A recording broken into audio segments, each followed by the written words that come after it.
In the name of the Father, and the Son, and the Holy Spirit, one God, Amen. The third Sunday of the blessed month of Tut.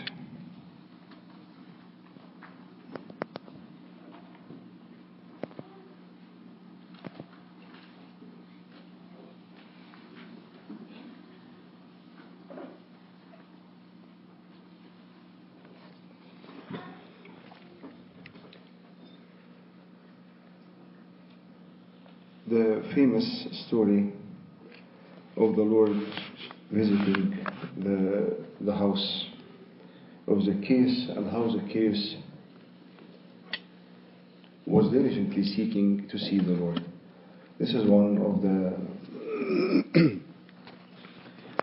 pictures about the story of Zaccheuos, and many of the fathers of the church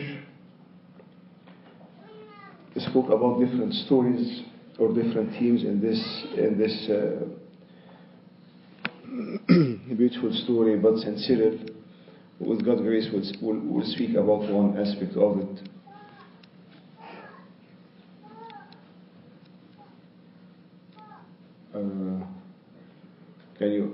Can you press? St. Cyril of Alexandria, he mentioned this. He speaking about Zaccheuos, could not see him speaking about Christ unless he were raised up from the earth and climbed into the sycamore by which Christ was about to pass. So St. Cyril is pointing to a very important aspect in the life of Zaccheuos, that he was raised up from earth and he climbed into a sycamore tree, and St. John Chrysostom said the sycamore tree is the church by which Christ was about to pass. So it is the tree that when you go in, the place when you are lifting up your heart, as we say in the liturgy, in the anaphora, lift up your hearts. And everyone is replying, we have them with the Lord, and please, if you don't have your heart with the Lord, do not respond this response. But the best thing is really lift up your heart to the Lord in this time. So as this is a great moment in the liturgy that the church is lifting us up. And as Zaccheuos was raised up from the earth on the tree, so as he will be able to see Christ, we are lifted up from earth in the church, the sycamore tree, as St. John Chrysostom said, so as we will be able to see Christ. So, setting our hearts on the things that is above. In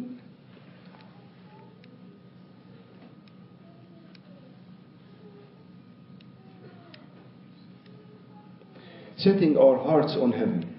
In Colossians chapter 3, this very famous verse that I think most of us memorized it, اطلبوا ما فوق حيث المسيح جالس. Set your hearts on things above where Christ is seated on the right hand of God.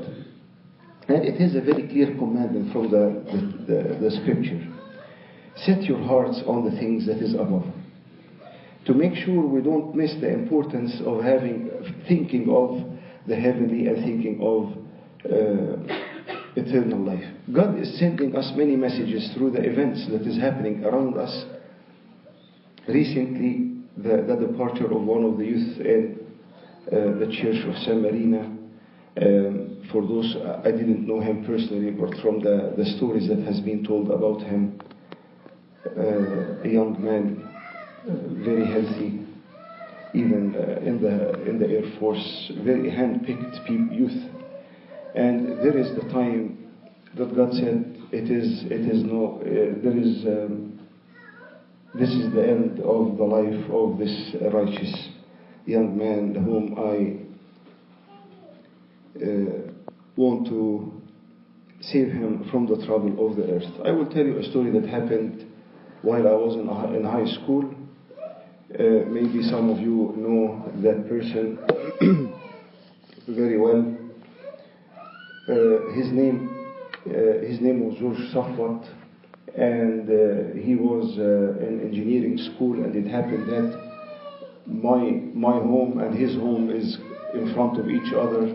So when we are going to college, we used to take we stand in the same bus station, but we take different buses. And I will confess to you that I was looking forward to see the day that our schedule will be the same time that I will see George in the beginning of the day with a beautiful angelic smile that you never can see someone like him. He was a great deacon, very successful, and I think he was one of the top in his classes. So when George Safwat was praying, the liturgy, he was a lead deacon. When he was praying, the whole congregation, including the clergy, are in a different state. They are all up, they are all praying in a different level. So it happened that George finished his engineering degree. He did masters. He was the first in his class with all honors.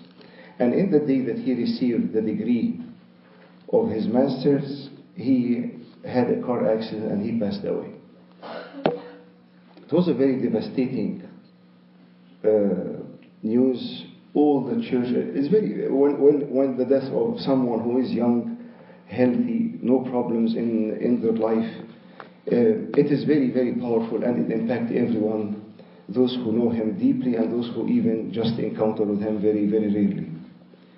And I can't forget the sermon that his father of confession gave in the day of the funeral, because in Egypt it is the same day.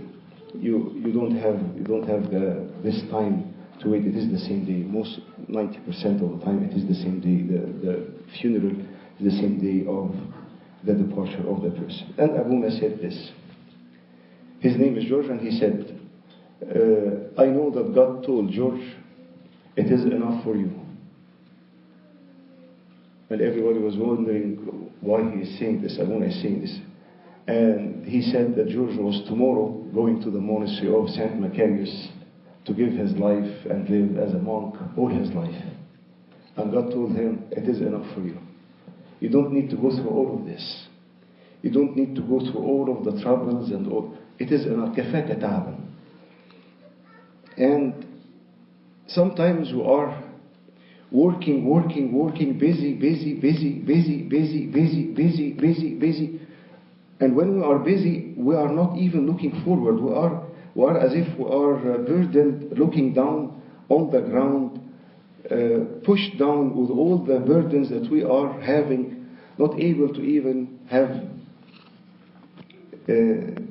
to stand up with a good posture, so as we will be able to look forward and see what is in front of us on a physical level and also on a spiritual level. And you know that busy stands for, you know what does busy stands for? B-U-S-Y, being under Satan's yoke. Being under Satan's yoke. And God will be sending us those messages like the departure of CK, the departure of George Safwat, and the departure of the people who are around us, to just pause and lift up our hearts and think of heaven.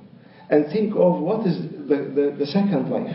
Think about where we are heading, where I am, why I am here, and where really I'm heading. This is really the question. I was talking with one of the youth, and they told me, okay, so what do I need to do? Okay, just come to church and take communion and read in the Bible. Yes, those are very important things to do, but the first question is why I'm here on earth. Why God is creating me in this time, in this family, in this environment. For what reason? Because we are an ambassadors of Christ. And each one of us has a message in life. Are we thinking of this idea? Very few of us are. And why I'm here? Why in this time, in this moment, in this environment, in this home, in this family? And where I'm heading? This is the two questions. Answer them. A lot of things will be figured out. But when we don't know why we are here and where we are heading, we keep rotating and in a delusional mindset, not knowing even why I'm here and where I'm going, and we keep staying lost. And in the end of the gospel of today, the Lord said, "For the Son of Man has come to seek and to save that which was lost," which each one of us, including myself. Because if I don't know why I am here and where I'm heading, then I'm missing the mark, I'm missing the point of my life. And some people are taking this very serious, and they diligently seek it. I remember meeting one of the youth that we spoke about this topic, why I'm here and where are you heading. And they did a diagram. They kept thinking of this for a very long time. And they did a diagram of the reasons why they are here and where they are heading. They printed it out and they hanged it in their room. And they had this in their mindset, because if I don't know what is the reason of my being now and why I am here and where I am heading, then we keep losing a lot of time, a lot of energy, and a lot of our life. That's why the church is telling us, when Zaccheuos went up the sycamore tree, he was setting his heart on above. He was going up and he was setting his heart on above. If you return back to this commandment in the Greek origin, the Greek word translated "set your heart" is zeteo, Z-E-T-E-O, zeteo. I researched this, I'm not a Greek scholar, which denotes man's general philosophical search or quest. Zeteo means that it is a big question of a search or a very important quest in the life. The same word, zeteo, came in the gospel when the Son of Man came to seek what was lost, came in this gospel today. And it is also used for how the shepherd looks for his lost sheep. And it is also used by the woman searching for a lost coin. And it is also used by the merchant searching for a fine pearl. General search or general quest. And as God is searching for those who are lost, at least search for your soul, because what will benefit the human being, the man, if he gained the whole world and lost his own soul? And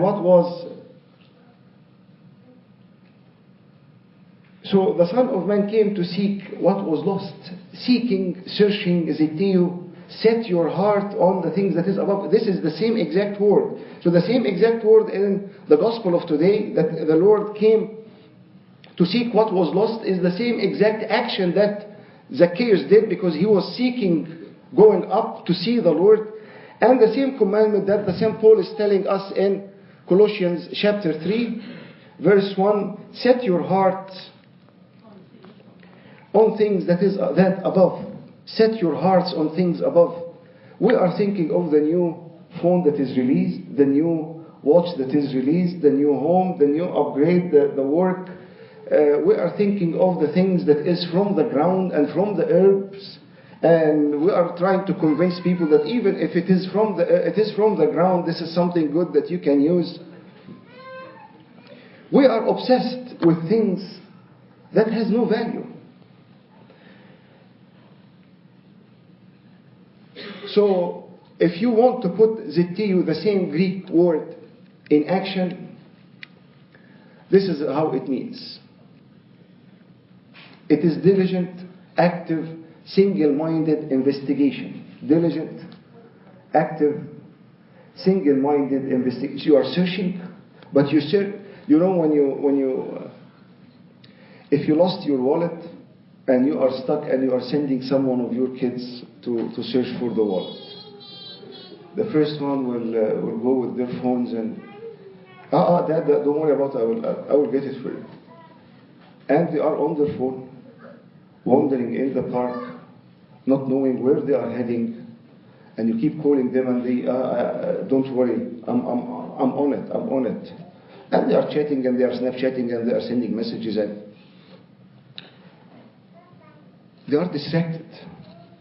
And you send someone who will be walking as on eggshells, I will try to do this, and I would, don't worry about it. And very lazy, very set back. يحرق دمك. Just make you very, very frustrated because nothing is happening. Okay, I will get it for you. And you send someone who will be leaving everything, running all the way, getting it done, returning back to you, telling you that, here it is. This is the type of person that the Lord is telling us in this gospel. When you seek heaven, when you search for heaven, seek it diligently, actively, with single-minded. Diligently is, you are not set back, you are pursuing, you are not giving up, you are doing it with a lot of passion, a lot of resilience, a lot of perseverance. Nothing is going to stop you. And definitely you come across many people in your life that they are fighters. They go and they pursue things and they don't give up. There was a monk who was having a bad impure thoughts in his mind. So he went to his father of confession next door to confess. He confessed, he returned back to his cell. He had the same impure thought. He returned back to his father of confession in the same night to confess. Second time, third time, fourth time, 10th time, 11 times. So after the monk confessed for the 11th time in the same night, he returned back to his cell and the devil appeared to him. And he told him, this is ridiculous. You are a monk and you are living in the monastery and you are thinking of all of these impure things. And you are not ashamed of yourself. I think you should pack and go outside of the world. And the monk told him a very nice reply. أنت تضرب بمرزبة وأنا أضرب بمرزبة. What does it mean? You will hit me with a bait, that you know the baseball bait. You will hit me with the bait and I will hit you with another bait. You will hit me with an impure thought and I will hit you with the mercy of God. And we'll see who is going to win. You or the mercy of God. He did a very smart thing. What was it? The devil is attacking whom? The monk. What did the monk say? It is between you and God. I'm out. And this is the smartest thing that he did. But look how diligent he was for confessing for 11 times what night for just an impure thought. Unbelievable amount of diligence. So the point is, when we are setting our hearts on earth, our hearts on heaven or on above, you set it and you search for heaven and you keep doing your best,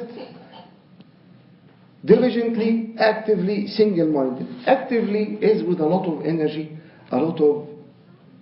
When there is a kid that they are hyperactive, you're like them hyper. They have a lot of activities. They have a lot of energy, are full of energy. So the Bible is telling us, seek heaven diligently with all this effort, with all this perseverance, with all this dedication, and with a lot of energy. It's not, when I have time I will pray. When I get time, it depends what time I will wake up, and I will see. And the last, which is the most important one, is set your mind on heaven, or seek the kingdom of heaven single-mindedly. What does it mean, single-mindedly? What does it mean, single-minded? So what is an opposite of a single-minded? Double-minded or triple or multiple. There is an overwhelming amount of research. There is an overwhelming amount of research about the amount of distraction that we are getting from this new God. Now it is not speaking, the research is not going for people who are doing something bad online. It is the research on the people who are just all the time on their phones, that it is releasing dopamine with a very high dose, equivalent to doses of very high potent drugs released in the brain. And that's why in many times you find yourself cannot even take your phone away. And I will tell you a confession. You know the two stop signs here? Which two stop signs when you are coming, if you are coming to the church from here. And one day I was over the phone while I'm driving, I don't know, texting or doing whatever. and I found myself on the second stop line. This means that I skipped the first stop line, or I stopped, or I didn't. I have no idea. And it is very scary to know that as if we are kidnapped. And the whole idea now, the simple, very basic idea, do whatever you want to do. You will be distracted with your phone or with your screen for a while, and we will be taken for a very long ride without having a single mind. So when we search for the kingdom of heaven, search for it diligently, actively, single-mindedly. You need to focus, you need to set your goals, and you need to turn this off. I will tell you two things. One I did, and the second I hope I will be doing. The first one is, do you know what is the first thing youth, teenagers do or look at once they wake up? No brainer. What? Their phone. But what is the last thing that they give a hug and a kiss before they sleep? Is their phone. And I will tell you, if I picked my phone, another confession, if I picked my phone in the beginning of the day and I started following up on the emails and the text and the messages and the things that needs to be responded to or needs to be done, I found the days towards the end.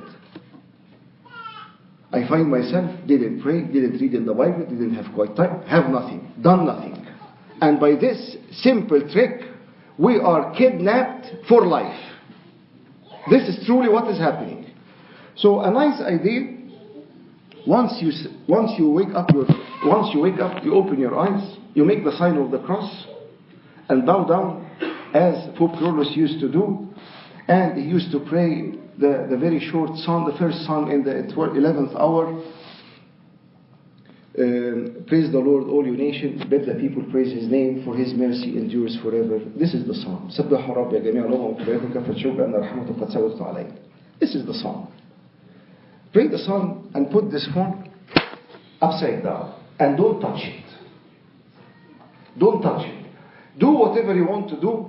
Go back to your prayers, read in the Bible, search whatever you are longing for to reach out to as a quiet time, or your prayer, or your agbeya. And after you are done, nothing is going to change, and nothing is going to happen, and you are not going to miss anything. But at least you saved the day. It makes a huge difference. So in order to search for the kingdom of heaven with single-minded, you need to disconnect to be able to search. Because if you are engaged and distracted, how come you are going to search? And the second thing, this is my last thing, is I heard it from one of the speakers. He said in his family they have a one night in the week. And guess what is happening in this night?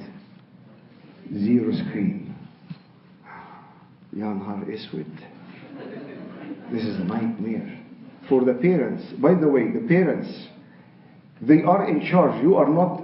This is not your phone. They pay for it. They work hard for it, and this is not yours. This is a privilege. This is a privilege. It is not a right. This is a privilege. So for parents to talk with an open heart with the kids and make this as a goal, there is one night in the week, there is no screen. What you will feel? You will feel very awkward. Will be the first few moments will be the most awkward evening in the home. Because you are face to face and you are stuck. No screen, no movie, nothing. What you are going to do?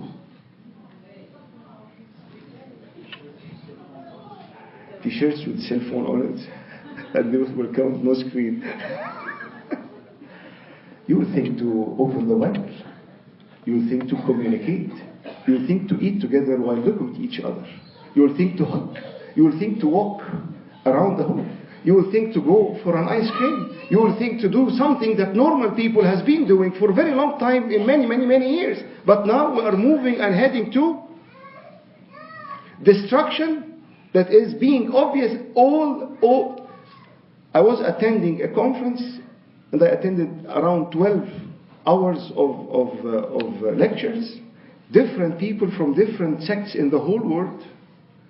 And all of them, they didn't speak to each other, and they don't know that I have attended those talks independently, and all of them spoke that this is a huge risk on the unit of the family, on our minds. The amount of addiction and the amount of issues that is bringing, and the destruction and the separation in the family is beyond measure. It is not about now going to a bad website. No. This is old data. It is about just being addicted to a screen. Period. That's it.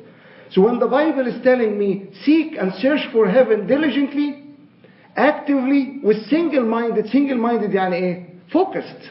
And in order to get focused, you need to be disconnected. This is the simple. If you want to study and focus in studying, you cannot be on your phone and in your Instagram and in your social media and studying.